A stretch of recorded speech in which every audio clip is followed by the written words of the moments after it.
요한복음 14장 16절에서 21절입니다. 내가 아버지께 구하겠으니 그가 또 다른 보혜사를 너희에게 주사 영원토록 너희와 함께 있게 하리니 그는 진리의 영이라. 세상은 능히 그를 받지 못하나니 이는 그를 보지도 못하고 알지도 못함이라. 그러나 너희는 그를 아나니 그는 너희와 함께 거하시며 또 너희 속에 계시겠습니다. 내가 너희를 고아와 같이 버려두지 아니하고 너희에게로 오리라. 조금 있으면 세상은 다시 나를 보지 못할 것이로되 너희는 나를 보리니 이는 내가 살아있고 너희도 살아있겠습니다. 그 날에는 내가 아버지 안에 너희가 내 안에 내가 너희 안에 있는 것을 너희가 알리라. 나의 계명을 지키는 자라야 나를 사랑하는 자니 나를 사랑하는 자는 내 아버지께 사랑을 받을 것이요 나도 그를 사랑하여 그에게 나를 나타내리라. 가르친 21절까지입니다. 성삼위 하나님,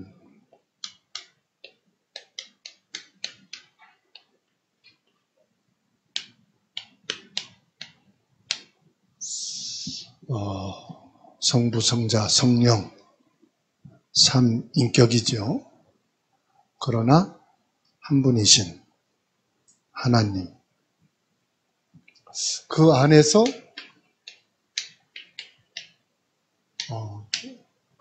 성령님은 누구시냐?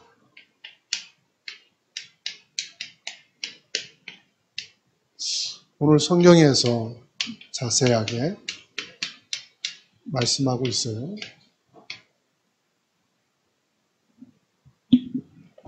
성령은 누구시고 왜 오셨으며 성령님과 나와의 관계는 무엇인가?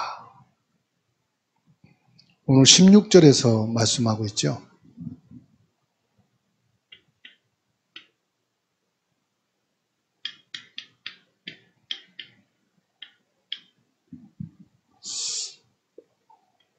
요한복음 14장 16절에서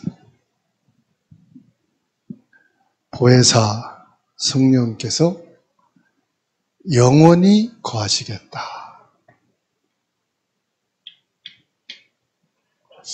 영원히 우리 안에 거하시겠다. 26절 말씀 보면은 성령은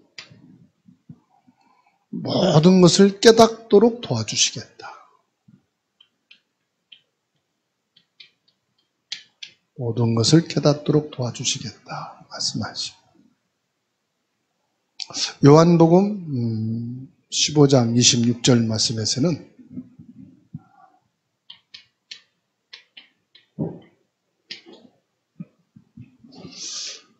예수 그리스도를 증거하게 할 것이다.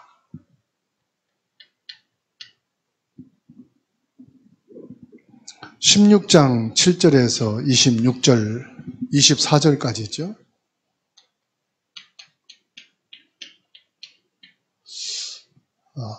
장래일을 알게 할 것이다. 이렇게 말씀하죠.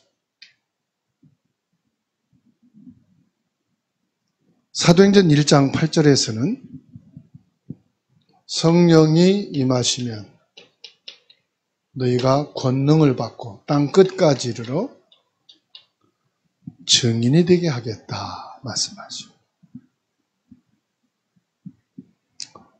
성령님은 누구시냐? 성삼위 하나님이 실제로 우리에게 임재하셔서 함께 계시는 하나님이시다. 실제성을 말씀하고 있습니다. 하나님이 함께 하시는데 그냥 이론이 아니고 말이 아니라 실제로 나와 함께 계신다. 근데 대부분 성도들은 이걸 실제성으로 믿지 않지요. 그냥 성경 말씀으로만 인정하죠. 그러다 보니까 성삼위 하나님이 성령으로 지금 나와 함께 계신다, 이 부분보다는 내 의식이 더 앞서가죠. 성령께서는 지금 우리를 인도하고 계신다.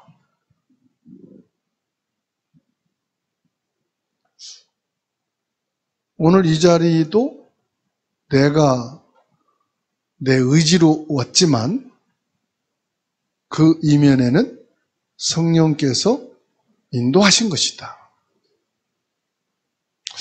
그래서 우리가 찬송한다든지 기도한다든지 말씀을 읽는다든지 이 모든 것이 성령의 인도 속에서 가야 되지, 내 의지를 가지고 뭔가를 하려고 하면은 이거를 놓쳐버리죠. 내 생각과 내 의지가 더 강하게 어필되죠. 그래서 하나님이 임재하시고 인도하심을 우리가 놓치게 되는 경우가 많이 있지요. 그러면 언제까지냐 할 때, 함께 하시고 인도하시는 것이 언제까지냐? 영원이다. 우리가 육을 입고 살아가는 이 세상뿐만 아니라 세상을 떠난 이후 하나님 나라에 갔을 때도 함께 하시는 것이기 때문에 영원히 함께 하신다. 영원히 인도하신다. 그러면 성령님은 누구시냐? 삼위일체 하나님 속에 제3위에 해당하시는 분이에요. 즉 성부, 성자, 성령님이시다. 성삼위 중에서 3위에 해당하시는 분이시다. 성령님은 하나님의 임재하심과 하나님의 구원의 역사를 실제로 이루어가고 계시다. 성령님은 누구시냐? 하나님이 성령으로 임재하셔서 고린도전서 2장 11절입니다. 우리의 지성, 그리고 고린도전서 2장 11절에 우리의 의지, 로마서 15장 30절에 감정, 실제니까요. 있으시다. 한번 찾아서 읽습니다. 고린도전서 2장 11절입니다. 사람의 일을 사람 속에 있는 영 외에는 누가 알리요? 이와 같이 하나님의 일도 하나님의 영 외에는 아무도 알지 못하느니라. 사람의 일을 사람 속에 있는 영 외에는 알 자가 없다. 이 말씀은요, 사람이 사람의 사정을 아는 거지 강아지가 사람의 사정을 아는 게 아니다 이 말이에요. 아무리 IQ가 높은 고양이라도 사람의 말귀를 알아듣고 사람이 뭐 때문에 고민하고 힘들어하는지 말하면 알까요? 모를까요? 모르지요. 사람만이 아는 거예요. 듣고 느끼고, 아, 이 사람이 지금 슬프구나, 기쁘구나, 좋은 일이 생겼구나. 사람만 알 수 있다. 그러듯이요, 하나님의 일도 하나님의 영 외에는 하나님을 잘 모른다. 우리 사람이 하나님을 잘 안다고 해서 실제 하나님을 아느냐? 아니다 이 말이에요. 그러면 하나님을 잘 아는 분이 누구냐? 하나님의 영이신 성령님이시다 이 말이에요. 그래서 성령께서 우리 안에 임재하셔서 하나님이 어떤 생각과 어떤 소원과 어떤 것을 이루어 가시는지를 뭐 하신다? 깨닫게 하신다.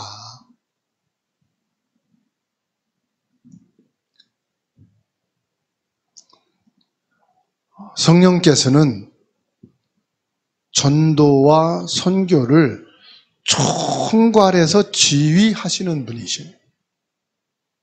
그래서 예수님께서 성령이 너희에게 임하시면 예루살렘과 유대와 사마리아와 땅끝까지 이르러 증인이 되리라.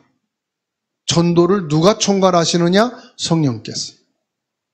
그래서 바울 사도는 전도 현장에 가기 전이나 선교지에 가기 전에 항상 기도하며 무엇을 찾았느냐? 모든 전도 선교의 총지휘관이신 성령의 인도받기를 위해서 기도한 거예요. 그래서 성령의 일을 위하여 사도행전 13장 1절에서 4절, 성령의 일을 위하여, 성령이 시키시는 일을 위하여 뭐 있다고 했어요? 금식하며 기도했다. 사도행전 16장 6절에서 10절에서도요, 아시아로 가기를 힘썼는데 문이 다 닫히니까 바울 사도가 뭐 했죠? 이 선교의 총지휘관이신 성령의 인도받기를 위해서 기도하면서 기다린 거죠. 그래서 우리가 전도가 안 된다, 선교가 안 된다 이 말은 내가 안 되는 거예요. 내가 하려고 하니까. 내 힘으로 하려고 하니까. 내 의지를 가지고 내 계획대로 하려고 하니까 안 되는 거예요. 그러면 되고 안 되고가 뭐가 있죠? 안 되는 게 아니고요, 성령의 인도를 받으면 되는 거예요. 그래서 전도 열매가 아무것도 없었어도요, 성령의 인도받고 온 자리에는 반드시 성령의 열매가 나타나게 돼 있어요. 사람은 눈에 보이는 실적과 결과만을 가지고 성령의 역사가 이랬다, 이렇더라, 이런 열매가 나왔다라고 얘기를 합니다. 그런데 성경을 보면 그렇지가 않아요. 교회사를 보게 되면은 그렇지가 않아요. 도마스 선교사가 조선 땅에 들어와 선교하려고 했는데 한 명에게도 복음을 전하지 못했거든요. 그리고 망나니에 의해서 잡혀가지고 목이 다 날아났어요. 죽었어요. 세월이 수년이 지난 뒤에 도마스 선교사가 짓이고 왔던 복음서의 성경을 도배하고 천장을 바르고 했는데, 그거 읽다가 성령이 역사해서 예수를 믿게 되고 중국으로 넘어가서 세례를 받는 최초 교인이 나왔잖아요. 그러니까 우리는 눈에 보이는 결과와 성과만을 가지고 성령의 역사다 아니다라고 하는 것은 너무 이거를 모르는 거죠. 그래서 바울 사도는 전도 선교의 총지휘관이신 성령의 인도와 역사에 민감했고 여기에 모든 중심을 담았다는 사실입니다. 그러면 성령님의 이름은 뭐지요? 요한복음 14장 26절, 15장 26절입니다. 한번 보겠습니다. 요한복음 14장 26절 읽습니다. 보혜사 곧 아버지께서 내 이름으로 보내실 성령 그가, 이렇게 말씀했고요. 15장 26절입니다. 내가 아버지께로부터 너희에게 보낼 보혜사 곧 아버지께로부터 나오시는 진리의 성령이 오실 때 그가 나를 증언하실 것이요. 뭐라고 말씀하지요? 그 이름이 보혜사다 그랬어요. 14장 26절, 15장 26절. 보혜사라는 말은 헬라어로요, 파라크레이토스라고 말합니다. 파라크레이토스란 말은 옆에 계시는 분, 능력 주시는 분이라는 뜻입니다. 옆에 있다 이 말은 무슨 말이죠? 성삼위 하나님과 함께한 분이다 이 말이에요. 능력 주시는 분이다 이 말은 성삼위 하나님과 능력이 동등하신 분이다 이 말입니다. 그래서 고린도전서 3장 16절에 뭐라고 말합니까? 하나님의 성령님이시다 이렇게 말하죠. 하나님의 성령이시다. 로마서 8장 9절에서는 그리스도의 영이다 이렇게 말했고요. 로마서 8장 2절에서는 생명의 성령이다 그랬고요. 요한복음 16장 13절에서는 진리의 성령이다 그랬어요. 히브리서 10장 29절에서는 은혜의 성령이다 그랬습니다. 우리가 연약한 줄 알고 주님께 나갈 수 있도록 길을 열어주시는 은혜의 성령이시다. 에베소서 1장 13절에서는 약속의 성령이시다 그랬어요. 그러니까 이 보혜사 성령에 대해서 바로 하나님의 성령, 그리스도의 영, 생명의 성령, 진리의 성령, 은혜의 성령, 약속의 성령이시다. 무슨 말입니까? 성령께서는 이와 같이 다양하게 그 현장과 사람에 따라서 역사하시는 분이시다 이 말이에요. 일관되게 한 장소, 한 시간대, 한 사람에게 나타났던 것을 전 세계에 똑같이 역사하시는 분이 아니고 장소와 시간과 사람에 따라서 역사가 다르게 하시는 분이시다. 하나님과 동등하시고 성도를 구원하시며 성도와 함께 하시는 하나님이시다. 그러면은 이 성령께서는 구약시대에 어떻게 나타나셨느냐? 구약성경에서는요, 성령이라는 단어가 몇 번 없어요. 10번도 안 나와요. 그러면 구약시대에는 성령께서 어떻게 교회에 성도들에게 나타났을까요? 말씀으로 나타나셨어요. 하나님의 말씀으로 나타나셨어요. 그리고 신약시대에서는 이 성령의 역사로 나타나셨죠. 자, 출애굽기 3장 1절에서 10절, 그 중에서 2절 말씀 보면요, 여호와의 사자가 떨기나무 가운데로부터 나오는 불꽃 안에서 그를 나타나시니라. 그가 보니 떨기나무에 불이 붙었으나 그 떨기나무가 사라지지 아니하는지라. 모세에게는 뭐예요? 떨기나무에 불로 나타나셨어요. 창세기 41장 38절에는 바로가 그의 신하들에게 이르되 이와 같이 하나님의 영에 감동된 사람을 우리가 어찌 찾을 수 있으리요? 성령을 뭐라고 말해요? 하나님의 영으로 말하고 있어요. 창세기 40장 1절에서 3절입니다. 그 후에 애굽 왕의 술 맡은 자와 떡 굽는 자가 그들의 주인 애굽 왕에게 범죄한지라. 바로가 그 두 관원장 곧 술 맡은 관원장과 떡 굽는 관원장에게 노하여 그들을 친위 대장의 집 안에 있는 옥에 가두니 곧 요셉이 갇힌 곳이라. 요셉에게는 무엇으로요? 꿈을 해몽하는 것으로 성령께서 임재하셨죠. 그래서 창세기 39장 1절에 요셉이 이끌려 애굽에 데려가매 바로의 신하 친위대장 애굽 사람 보디발이 그를 그리로 데려간 이스마엘 사람의 손에서 요셉을 산이라. 2절에 여호와께서 요셉과 함께 하심으로 그가 형통한 자가 되어. 뭐라고 말씀합니까? 하나님이 함께 하셨다.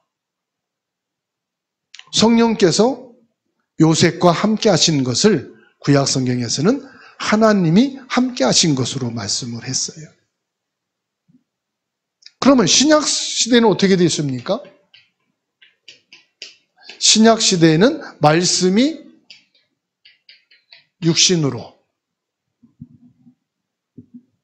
오셨는데 이게 바로 뭐죠? 성령이시죠. 구약 시대는 말씀으로 임재하셨고 신약 시대는 그 말씀이 성령으로 육신을 입고 오신 것입니다. 무엇으로 나타났습니까? 예수 그리스도로 나타나셨죠. 그래서 요한복음 1장 11절 12절입니다. 자기 땅에 오매 자기 백성이 영접지 아니했으나 영접하는 자 곧 기름을 믿는 자들에게는 하나님의 자녀가 되는 권세를 주셨다. 예수 그리스도를 영접하는 것은 뭘 영접하는 거예요? 하나님을 영접하는 것이고 보혜사 성령님을 영접하시는 거예요. 요한복음 14장 6절입니다. 예수께서 이르시되 내가 곧 길이요 진리요 생명이니 나로 말미암지 않고는 아버지께로 올 자가 없느니라. 이 성령님께서는요, 예수 그리스도가 곧 길이요 진리요 생명이심을 나타내시고 증거하셨어요. 빌립보서 2장 6절에 그는 근본 하나님의 본체시나 하나님과 동등됨을 취할 것으로 여기지 아니하셨다. 이렇게 말씀이 육신을 입고 무엇으로? 예수 그리스도로 오신 것이 신약시대입니다. 그러면 지금은 어떻게 나타납니까? 지금은요, 예수 그리스도의 이름으로 성령이 나타나신. 말씀을 받을 때 성령이 임재하셔요. 그래서 요한복음 16장 4절에서 7절입니다. 오직 너희에게 이 말씀을 한 것은 너희로 그 때를 당하면 내가 너희에게 말한 이것을 기억나게 하려 함이요. 처음부터 이 말을 하지 아니한 것은 내가 너희와 함께 있었음이라. 예수님이 육신을 입고 그리스도로 오셔서 함께 있을 때는 성령이 역사하실 필요가 없는 거예요. 예수님이 가면 성령의 역사가 일어나고 성부 하나님의 능력이 나타나니까.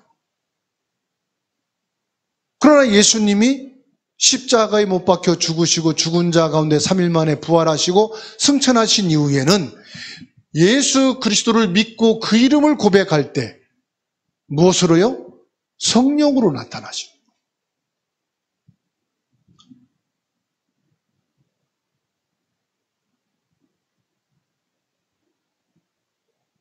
그러면 성령께서는 왜 오셨느냐? 예수 그리스도 이름을 부르면 왜 성령이 임재하시고 왜 성령이 역사하시느냐? 로마서 8장 2절입니다. 그리스도 예수 안에 있는 생명의 성령의 법이 죄와 사망의 법에서 너를 해방하였음이니라. 성령께서 왜 예수 그리스도 이름을 고백하면은 임재하시고 역사하시느냐? 저와 여러분들을 해방시키기 위해서입니다. 예수 그리스도, 죄를 사하는 그 이름, 흑암을 꺾고 우리를 하나님의 나라로 통치하시는 그 이름, 길이요 생명이 되시는 예수 그리스도 그 이름 고백할 때 성령이 역사하셔서 나를 죄에서 해방시키시고 사단에서 해방시키시고 흑암에서 지옥 권세에서 해방시키는 일을 하신다. 그래서 오늘 또 저와 여러분들이 예수 그리스도 이름을 고백할 때 해방되는 역사가 일어나는 거예요. 그래서 고린도전서 3장 16절에 너희가 하나님의 성전인 것과 하나님의 성령이 너희 안에 계신 것을 알지 못하느냐? 성령이 임재하시고 역사하시는 이유는 뭐냐? 내가 육을 가지고 그냥 사는 존재가 아니다. 성령이 임재하시지 않게 되면요, 모든 사람에게는 하나님의 영이 죽었기 때문에 짐승보다도 못한 존재가 됩니다. 예수님께서 왜 너희 입으로 들어가는 것은 깨끗하지만 너희 마음에서 나오는 생각이 악하다고 말씀했죠? 간음과 도둑질과 살인과 막 이렇게 말씀하잖아요. 짐승은요, 해하기 위해서 거짓말을 안 해요. 짐승은 자기의 욕심을 챙기기 위해서 남을 해롭게 엄청난 피해를 주고 실패를 주지 않아요. 짐승은요, 자기가 먹을 수 있는 열매와 음식만 먹어요. 근데 사람은 어때요? 사람보다 더 악한 게요, 없어요. 사람은 무엇이든지 먹을 수 있게 만들어서 다 요리해서 먹어요. 사람이 뭐 먹는 거 있어요? 왜 장모님? 뭐 먹는 거 계세요? 다 먹어, 사람. 못 먹는 것도 다 먹을 수 있도록 요리해가지고요, 다 먹어. 1%만 먹을 수 있어도요, 99% 버리고 1% 그거를 먹어요. 그게 더 몸에 좋다고. 그게 사람이에요. 짐승은요, 자기에게 주어진 풀도 다 먹지 않아요. 자기에게 먹을 수 있는 풀만 골라 먹어. 그렇죠? 전 어릴 때 소를 많이 뜯겼거든요. 소를 데리고 가면은 안 먹는 풀은 암만 갖다 배고파도 안 먹어. 멀리서 보면 막 푸른 풀이 이렇게 솟았는데도요, 하나도 안 먹어. 자기가 안 먹을 풀은 질겅질겅 밟아놓지. 자기에게 필요한 열매만 따먹어요. 근데 사람은 무조건 다 먹어요. 그리고 사람은요, 없는 말도 지어내고 온갖 거짓말을 잘해요. 짐승은 거짓말 못해요. 사람이 얼마나 권모술수가 많은데요. 짐승은 그렇지가 않아요. 너희가 하나님의 성전인 것과, 이 말은 무슨 말이죠? 이제 너희는 하나님의 사람답게 사는 사람이다. 영적인 사람으로 살아야 된다. 영에 속한 사람으로 살아라. 너희는 하나님의 영이 죽은, 하나님을 떠난 짐승과 같은 존재가 아니다. 너희는 하나님의 형상을 회복하고 성삼위 하나님이 거하시는 성전으로 살아가라. 요한복음 16장 14절입니다. 다른 보혜사를 너희에게 주사 영원토록 너희와 함께 있게 하시리니. 예수 믿는다는 것은 그냥 내가 예수 믿는다, 그런 차원이 아니에요. 내가 교회를 다닌다, 내가 신앙생활한다, 그런 의미가 아니에요.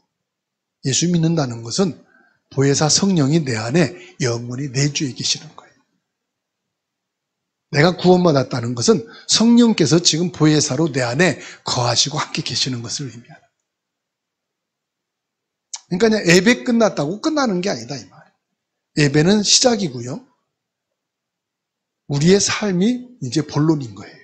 성령님과 함께 살아가는 거예요. 그런데 망각하죠.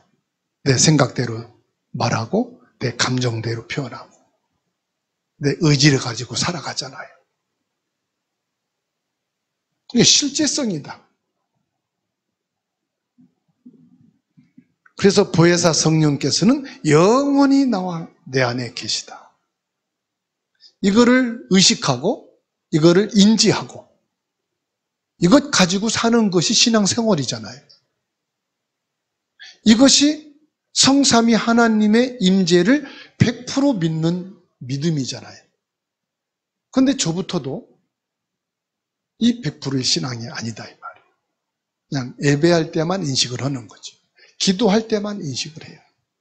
어찌 보면 기도할 때도 어떤 기도를, 무슨 기도를 할 것인가, 자꾸 나의 생각을 가지고 나의 액션을 취하는 거예요. 그래서 정말로 성령이 임재하심과 성령께서 지금 역사하심, 성령께서 지금 내게 어떤 것을 말씀하시고 어떤 마음을 주시고 어떤 것을 하기를 원하시는가. 바울 사도는 이 부분에 아주 24시간 민감하게 살았다는 것이죠. 왜 성령이 우리 안에 임하셔야 하느냐, 그 이유를 말씀하고 있어요. 마태복음 12장 28절에서 29절입니다.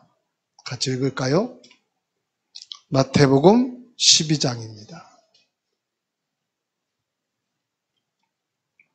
28절, 29절. 그러나 내가 하나님의 성령을 힘입어 귀신을 쫓아내는 것이면 하나님의 나라가 이미 너에게 임하였느니라. 사람이 먼저 강한 자를 결박하지 않고서야 어떻게 그 강한 자의 집에 들어가 그 세간을 강탈하겠느냐. 결박한 후에야 그 집을 강탈하리라. 구원받지 못한 사람은 악한 영에 의해서 사로잡혀 살아간다. 그래서 성령께서 내 안에 임재하시는 이유는 뭐지요?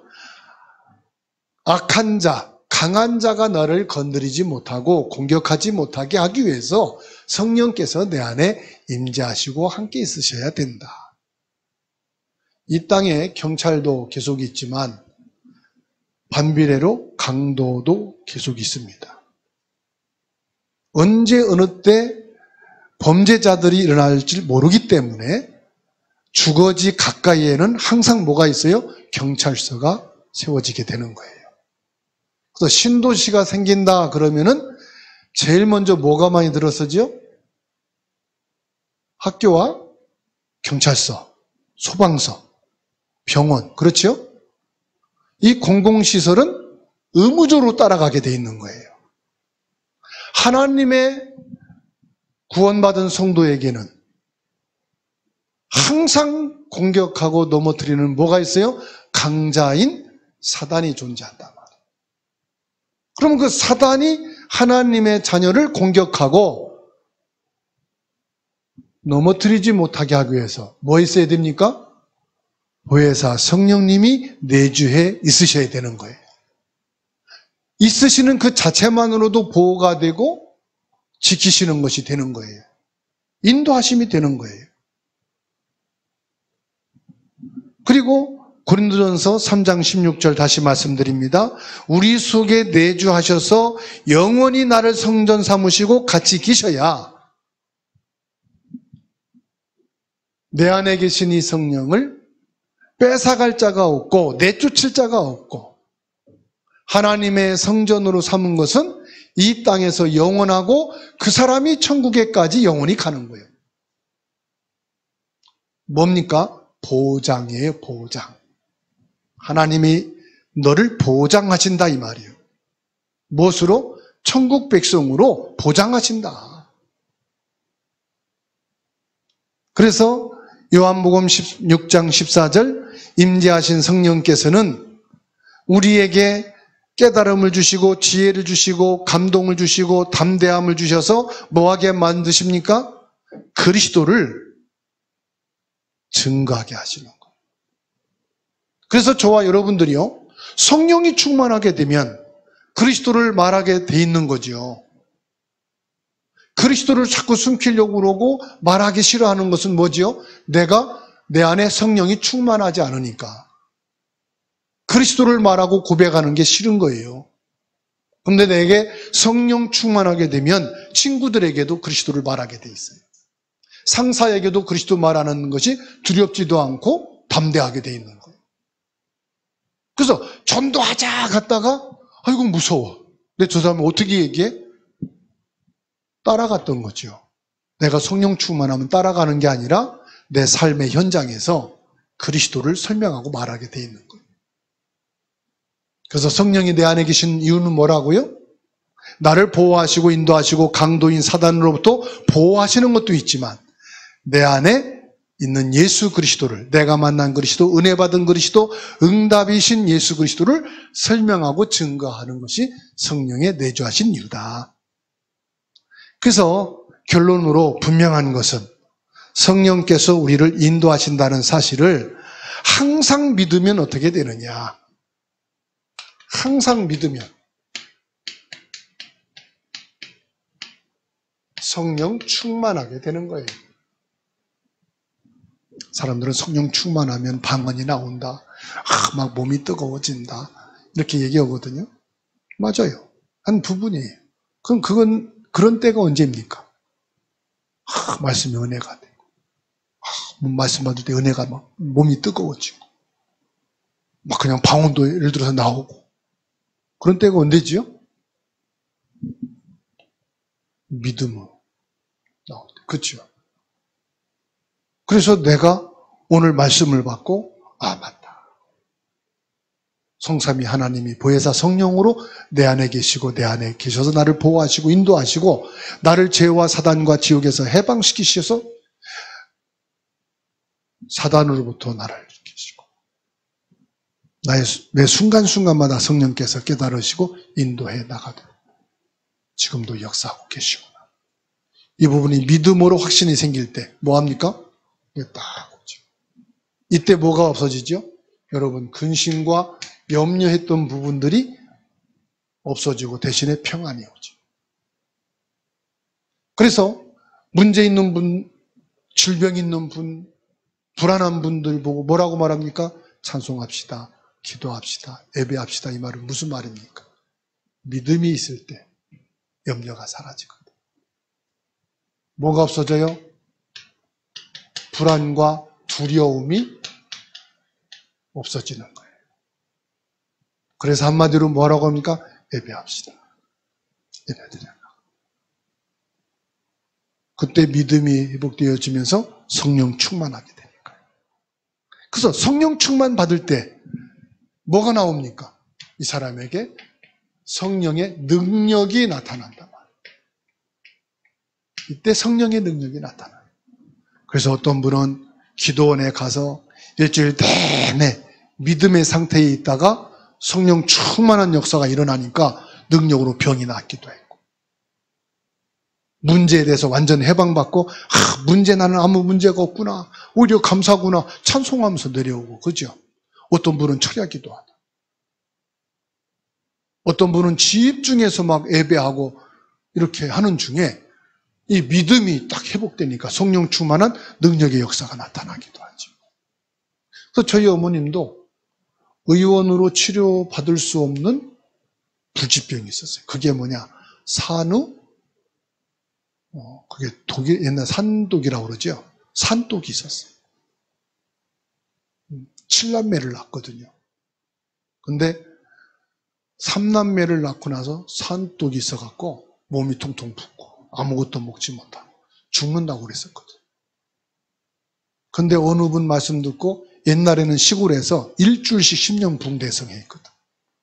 그 교회에서 막 먹고 자고 하면서. 거기에 가서 성령 체험을 하고, 다시 말하면 믿음을 갖고 성령 충만하고, 지게로 지어갔는데 당신 발로 걸어왔다고 하더라고. 그때부터 신앙생활을 시작한 거예요. 그러면서 이제 제가 아직 걸음마하고 그럴 때 저를 데리고 교회를 20리를 다니셨다고 그 얘기 하더라고요. 지금도 여러분들이 정말로 이런 부분이 있다. 문제와 위기와 갈등과 아주 두려운 부분이 있다. 결단하고 믿음으로 하나님 앞에 탁 서고 예배와 기도와 말씀 속에 있으면 성령 충만한 능력이 여러분에게 나타날 때 지금도 치유의 역사가 일어나고 지금도 응답의 역사가 일어나고 지금도 여러분들이 두려워하는 부분이 사라지는 역사가 있게 된다 이 말이에요. 성령께서 나와 함께 계시는 사실을 여러분들이 실제로 믿고 기도하시면 지금도 이 성령의 능력은 임하게 되는 줄 믿으시기 바랍니다. 그래서 이 사실을 믿을 때 여러분에게 어떤 결과가 나오느냐? 증거가 나타난다 이 말이에요. 전도에는 열매가 나타나고 여러분의 삶 속에 여러분의 인생에도 이런 능력의 증거들이 나타나게 된다. 그래서 사도행전 1장 8절 오직 성령이 너희에게 임하시면 권능을 받고 이 말씀이 그냥 말씀이 아니라 여러분들이 이 부분을 체험된 신앙이 있어야 된다. 그래서 아마 이 자리에 중직자 되신 분들은 아마 인생을 살면서 이런 체험은 한 번 이상은 다 했을 거예요. 그렇죠? 그 체험이 있으니까 어떤 상황이어도 믿음은 포기하지 않는 거예요. 그런데 지금 젊은 우리 청소년들과 렘넌트들은 이런 체험이 한 번도 없었단 말이에요. 그러니까 문제만 오면은 신앙이 없어지는 거예요. 어떤 막 고민이 생기고 두려움이 생기면은 그때 뭐 낙심하고. 그럼 믿음 생활보다는 육신으로 세상으로 자꾸 빠져가는 거예요.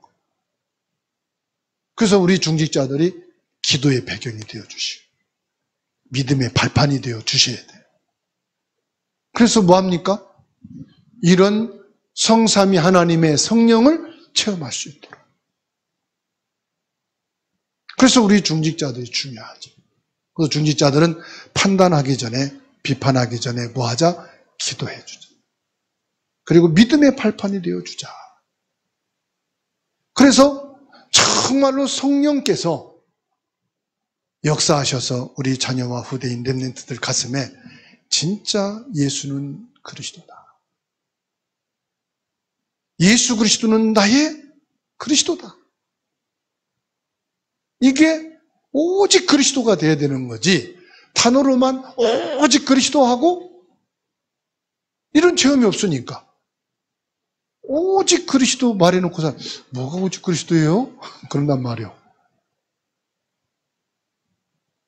오늘 저와 여러분들이 성삼위 하나님의 제3위인 성령님이 누구신가?